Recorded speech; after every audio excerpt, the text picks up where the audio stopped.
தாராபுரத்தில் சாலையை ஆக்கிரமித்து கட்டப்பட்ட திமுக கவுன்சிலர் வீட்டை அகற்றாமல் பொருட்களை கொண்டு செல்ல முடியாமல் தவிக்கும் பொதுமக்களின் பொருட்களை நகராட்சி அதிகாரிகள் பறிமுதல் செய்ய முயன்றதால் ஆத்திரமடைந்த பொதுமக்கள் சாலை மறியலில் ஈடுபட்டனர்.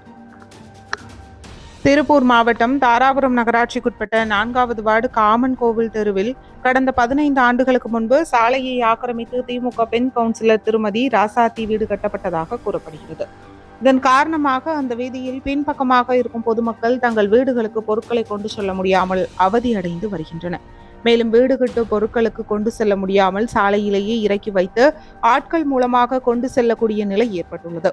இது குறித்து நகராட்சியில் புகார் தெரிவித்தும் எந்தவித நடவடிக்கையும் எடுக்கப்படாத நிலையில் சாலையில் கட்டுமான பொருட்கள் வைக்கப்பட்டுள்ளதாக நகராட்சி அதிகாரிகள் ஜேசிபி வாகனத்துடன் பொருட்களை பறிமுதல் செய்ய வந்ததால் ஆத்திரமடைந்த பொதுமக்கள் சாலையை ஆக்கிரமித்து கட்டப்பட்டுள்ள வீட்டின் மீது நடவடிக்கை எடுக்காமல் பாதிக்கப்பட்ட பொதுமக்களின் பொருட்களை பறிமுதல் செய்யும் நகராட்சியின் ஒருதலைபட்சமான திமுக 4வது வார்டு நகர்மன்ற உறுப்பினர் திருமதி ராசாத்தி உடந்தையாக திமுக நகராட்சி மன்ற தலைவர் பாப்பு கண்ணன் செயலை கண்டித்து நகராட்சி அதிகாரிகளிடம் வாக்குவாதத்தில் ஈடுபட்டு வாகனங்களை சிறைப்பிடித்து சாலை மறியலில் ஈடுபட்டனர்.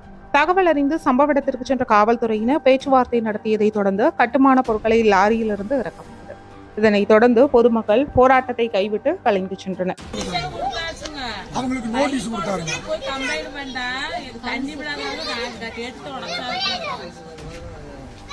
அது நைட்டு ஆமாங்க, அப்படியே செய்யறாங்க. நைட்டு மெயின் குழாயை உடச்சு போட்டாங்க. நாங்கள் டயர் சுற்றி வச்சிருக்கோம். இது எதுக்கு இப்படி செய்யறாரு அப்படின்னு